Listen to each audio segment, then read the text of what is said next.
देखिए यहाँ trigonometric ratios सबसे पहले देखते हैं। तो ट्रिग्नोमेट्रिक रेशियोज होता क्या है, तो यहाँ पर ट्रिग्नोमेट्रिक रेशियोज को समझने के लिए ना इसको समझ लेते हैं सबसे पहले कि सबको पता है ये बेस होता है ना। ये आपकी साइड क्या होती है, बेस, जिसको जनरली बी से डिनोट कर दिया जाता है। और ये आपका परपेंडिकुलर होती है, ये जो साइड है इसको क्या बोलते हैं, परपेंडिकुलर बोलते हैं, इसको बोलते हैं परपेंडिकुलर, है ना। और ये जो लॉन्गेस्ट साइड होती है राइट एंगल ट्राइंगल में, तो राइट एंगल ट्राइंगल में जो लॉन्गेस्ट साइड होती है इसको बोला जाता है हाइपोटेनस। इसको क्या बोलते हैं, हाइपोटेनस बोलते हैं, है ना। और देखो परपेंडिकुलर को P से डिनोट कर दिया जाता है जनरली, हाइपोटेनस को H से किया जाता है, और जो है बेस को B से किया जाता है।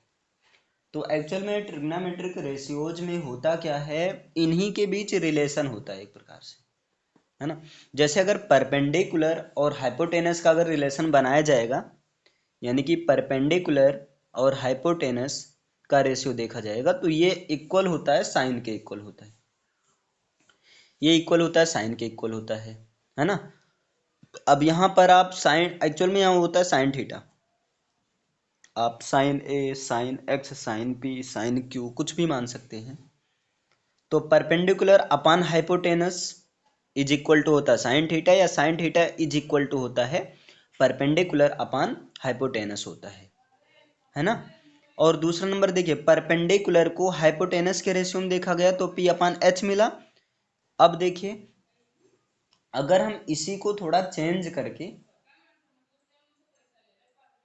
इसी को अगर थोड़ा चेंज करके कर दिया जाए बेस के साथ में हाइपोटेनस को ले जाए, मतलब एक बार हाइपोटेनस को परपेंडिकुलर के साथ में लिया गया और एक बार बेस, अब बेस के साथ में जब लिया जाएगा ना तो बेस अपान हाइपोटेनस हो जाएगा, और इस बेस अपान हाइपोटेनस से बनता है कॉस थीटा। ये चीज होता है, मतलब परपेंडिकुलर अपान हाइपोटेनस से साइन थीटा होता है, बेस अपान हाइपोटेनस से होता है कॉस थीटा होता है, और इसके बाद में आपका आता है, अब परपेंडिकुलर के साथ में बेस ले लो, है ना, तो परपेंडिकुलर अपान बेस होता है आपका टेन थीटा होता है। क्लियर है ना, ये चीज होता है। लेकिन अब आपको इस चीज को बहुत ज़्यादा रटने की भी आवश्यकता नहीं है, इसके लिए कोड है, अक्सर बच्चों को भी पता रहता है, और वो है पंडित, है ना, बद्री प्रसाद। आप भी को ऐसे कर दीजिए, कोई दिक्कत नहीं, है ना, पंडित बद्री प्रसाद हरि हरि बोले, है ना। और सोना चांदी तोले, तो बस, यानी कि sine theta is equal to perpendicular upon hypotenuse, cos theta is equal to base upon hypotenuse, और tan theta is equal to क्या हो जाएगा, परपेंडिकुलर अपान बेस हो जाएगा, है ना। अगर इसी का उल्टा किया जाए, इसी का जो है उल्टा कर दिया जाए, उल्टा करने का मतलब जो साइन थीटा का जो अपोजिट होता है, अपोजिट वो होता है वन अपान कॉसेक थीटा होता है ना। और इसी तरह ये तो मेन है आपका, साइन थीटा का opposite one upon cosec theta होता है ना। आप अगर ऐसा लिखना चाहो तो इसका मतलब ये भी हुआ कि कॉसेक थीटा का अपोजिट होगा वन अपान साइन थीटा, बिल्कुल सही है ना। अब आप कहोगे तो इनको हम ये भी तो लिख सकते हैं कि sine theta into cosec theta, दोनों का वैल्यू वन होगा जब क्रॉस मल्टीप्लाई करेंगे, बिल्कुल। लेकिन मेन तो आपका यही है ना, मतलब sine theta is equal to one upon cosec theta, या cosec theta is equal to one upon theta, one upon sine theta, या sine theta into cosec theta is equal to one होता है। अब इसके बाद देखो, ये तो पहला हो गया, है ना। अब इसी तरह अगर कॉस के सेंस में देखा जाए तो cos theta is equal to होता है वन अपान सेक थीटा होता है ना। तो इसका मतलब ये हुआ कि sec theta is equal to होगा one upon cos, one upon cos theta, बिल्कुल सही है। इसका मतलब फिर ये भी हुआ कि अगर इन दोनों का मल्टीपल करेंगे तो एक के इक्वल होगा, मतलब sec theta into cos theta, या cos theta into sec theta is equal to one होता है, बिल्कुल सही है आपका इन्हीं से बना है। एक याद रख लेंगे, 2 आपको फ्री में मिल रहा है ना। इसी तरह टेन का केस है, तो tan theta is equal to होता है 1/cot थीटा, यानी कि टेन थीटा कॉट थीटा का अपोजिट है ना। तो इसका मतलब आप कह सकते हैं कि cot theta is equal to 1/tan theta होगा। यस, बिल्कुल ये चीज सही है ना। तो इसका मतलब क्या है, अगर इन दोनों का मल्टीपल करेंगे तो वो जो है 1 के इक्वल होगा। तो ये भी आपका सही है ना। मतलब आप यहाँ पर कर सकते हैं कि cot theta into tan theta is equal to 1 होगा। इतना क्लियर है ना, ये चीज हो गया आपका। तो यहाँ से आइए फिर यहाँ देखते हैं। तो ये जैसे पहला ट्रिग्नोमेट्रिक रेशियोज है, ये आपका दूसरा है, और ये जो है आपका है ना, ये तीसरा है। ठीक है ना। अब अगर हम इसी का अपोजिट करें तो ये बताइए, साइन थीटा का अपोजिट होता है कॉसेक थीटा, मतलब sine theta is equal to होता है 1/cosec थीटा। तो ये बताइए, अगर हम यहाँ पर कर दें कि cosec theta is equal to 1/sin theta होगा, तो मतलब sine theta is equal to perpendicular upon hypotenuse है। तो बताइए cosec theta is equal to क्या हो जाएगा, इसी का अपोजिट हो जाएगा ना, मतलब हाइपोटेनस अपान परपेंडिकुलर हो जाएगा। इसी तरह कॉस का उल्टा होता है सेक, तो वैल्यू भी तो उल्टा हो जाएगा। तो कॉस इज इक्वल टू है बेस अपान हाइपोटेनस, तो सेक की वैल्यू हो जाएगी हाइपोटेनस अपान बेस हो जाएगा, मतलब sec theta is equal to hypotenuse upon base हो जाएगा, है ना। इसके बाद देखो tan theta is equal to है परपेंडिकुलर अपान बेस है ना। तो टेन का उल्टा होता है कॉट, तो इसका मतलब cot theta is equal to क्या हो जाएगा, बेस अपान परपेंडिकुलर हो जाएगा कि नहीं, बिल्कुल होगा। इतना क्लियर है ना। तो ये यानी कि ट्रिग्नोमेट्रिक रेशियोज मेनली 6 हैं, और यही 6 हैं आपके। क्लियर है ना। इसको आप ऐसे याद रख सकते हैं, पंडित बद्री प्रसाद हरिहर बोले सोना चांदी तोले, मतलब sine theta is equal to perpendicular upon hypotenuse, और cosec theta is equal to hypotenuse upon perpendicular. Sine का उल्टा कॉसिक होता है। Cos theta is equal to base upon hypotenuse, तो जो है मतलब कॉस का उल्टा sec, sec theta is equal to hypotenuse upon base हो जाएगा, है ना। Tan theta is equal to perpendicular upon base होता है, तो इसका मतलब cot theta is equal to क्या हो जाएगा, बेस अपान परपेंडिकुलर हो जाएगा, है ना। इतना समझ में आया। अब यहाँ पर आपको ये चीज याद रखना होगा, साइन थीटा कॉसेक थीटा का अपोजिट होता है, mean sine theta is equal to 1/cosec theta, तो cosec theta is equal to 1/sin theta आप लिख सकते हैं, या इन दोनों का मल्टीपल करेंगे, mean sine theta into cosec theta is equal to 1 होता है ना। दूसरा नंबर देखिए, cos theta is equal to 1/sec theta होता है ना। अब इनको अगर उल्टा करें तो sec theta is equal to 1/cos theta होगा, दोनों का मल्टीपल 1 होगा, चूंकि क्रॉस मल्टीप्लाई करेंगे तो 1 तो आ ही जाएगा, तो sec theta into cos theta is equal to 1 होगा। फिर tan theta is equal to 1/cot theta होता है, तो cot थीटा को हम लिख सकते हैं cot theta is equal to 1/tan theta, है ना। दोनों का मल्टीपल करेंगे, means cot theta into tan theta is equal to 1 हो जाएगा। इतना क्लियर हुआ ना, ये चीज आपका होता है। हाँ, एक चीज और ध्यान देना यहाँ पर, tan theta is equal to होता है sin theta upon cos theta, ये भी होता है ना। साइन और cos के रेशियो को tan कहते हैं। या इसी प्रकार अगर हम cot का पूछ लें, तो भाई cot tan का उल्टा होता है, तो वैल्यू भी उल्टा हो जाएगा। तो अगर tan theta is equal to sine upon cos है, तो cot theta is equal to क्या हो जाएगा, cos अपन साइन हो जाएगा, मतलब cos थीटा अपन साइन थीटा हो जाएगा। तो ये आपका जो पहला टॉपिक है वो क्या है, trigonometric ratios. I hope trigonometric ratios समझ में आ गया होगा। देखिए यहाँ पर एक चीज और समझो, अच्छा है बता दिया जा रहा है। देखिए यहाँ पर ध्यान देना, ट्रिग्नोमेट्रिक रेशियोज में जैसे आपने क्या देखा, trigonometric ratios right angle triangle के लिए फॉलो होता है। राइट एंगल ट्राइंगल में जो लॉन्गेस्ट साइड होता है हाइपोटेनस होता है।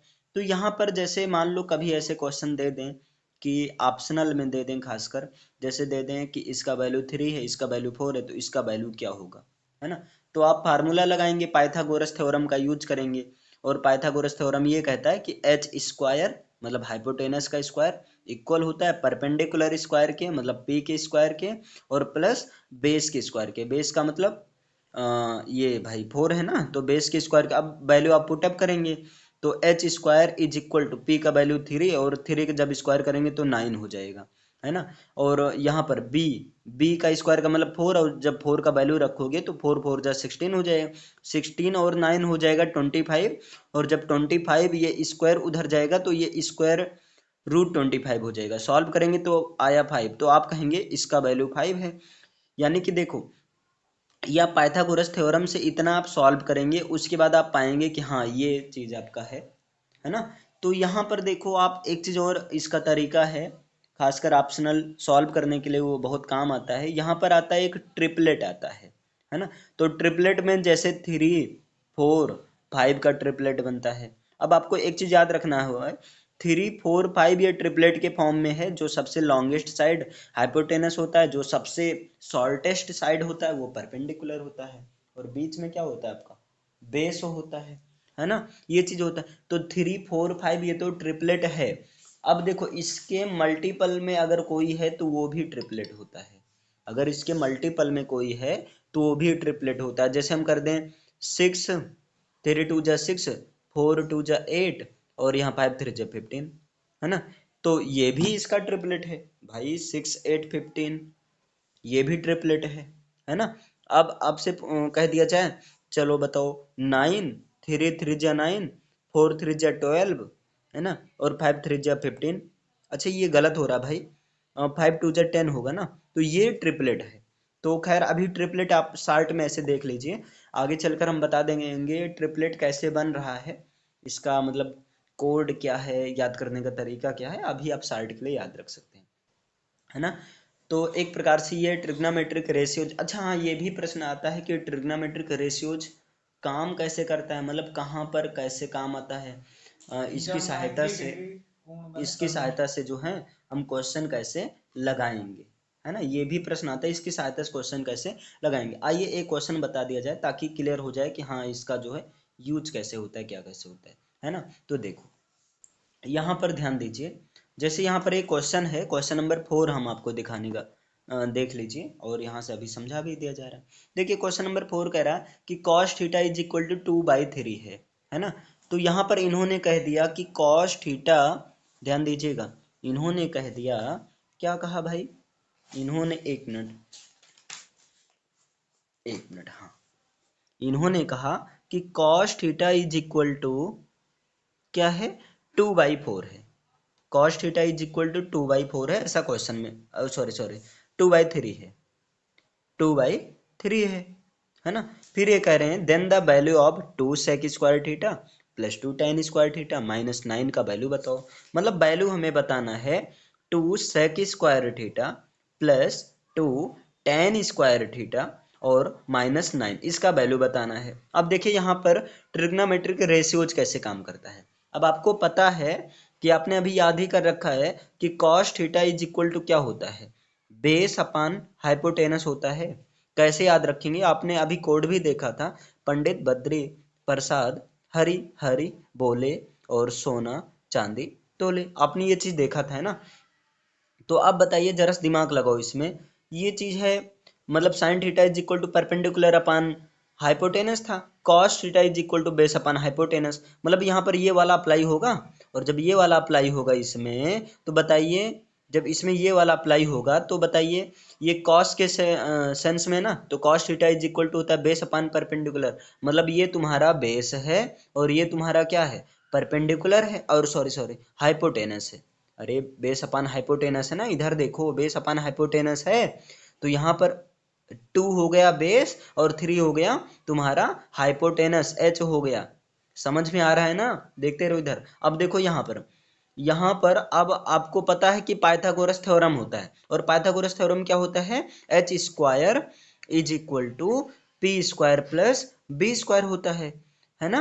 तो अब बताओ एच का वैल्यू कितना है, बताओ भाई, एच का वैल्यू यहाँ ये देखो, एच का वैल्यू कितना 3 है ना, तो एच का वैल्यू 3 रख दो, तो 3 का square is equal to P का वैल्यू पता है, नहीं पता है तो इसको ऐसे रहने दो, पी स्क्वायर प्लस, अब बताओ बी का वैल्यू मालूम है, बिल्कुल है, बी का वैल्यू 2 है ना।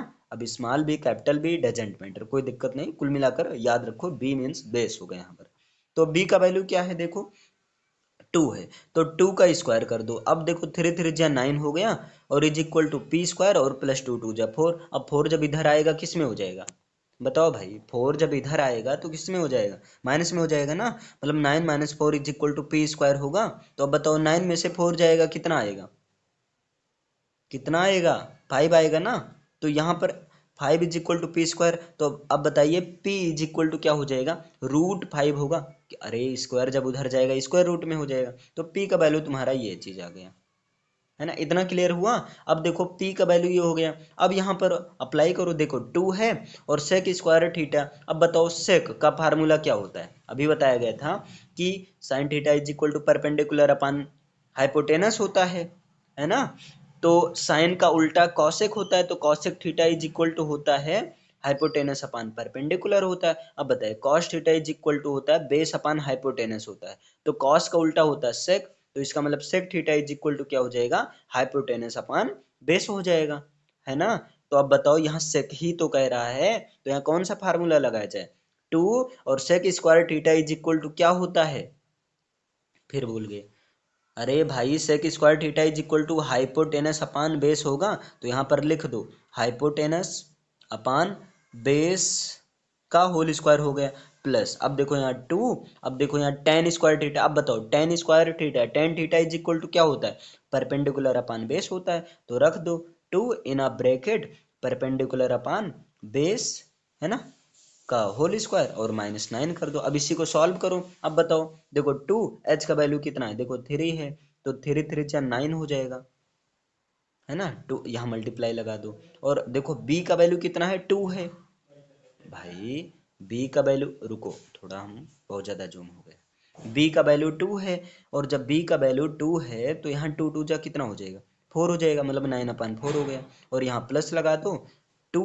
अब बताए p का वैल्यू कितना है, तो p का वैल्यू आपने अभी निकाला √5 है, तो 2 और यहाँ पर कर दो √5 का होल स्क्वायर, है ना। और जब √5 का होल स्क्वायर करोगे तो अच्छा कर ही देते हैं एक टर्म, तो यहाँ केवल 5 आ जाएगा, और अपान देखो बेस, बेस कितना है भाई, तो बेस आपका 2 है, तो 2 का स्क्वायर करोगे तो 4 आ जाएगा, तो 2 का स्क्वायर कर दो -9। अब देखो इनको 2 1 जा 2, 2 2 जा 4, मतलब यहाँ पर आ गया 9/2, प्लस यहाँ पर देखो यहाँ भी हो जाएगा क्या तुम्हारा, यहाँ तो ऊपर हो जाएगा 5, क्योंकि स्क्वायर रूट से स्क्वायर कैंसिल हो जाता है, तो यहाँ पर 5 आया, 5/4 और इंटू 2, ये तो 2 तो रहेगा ही ना,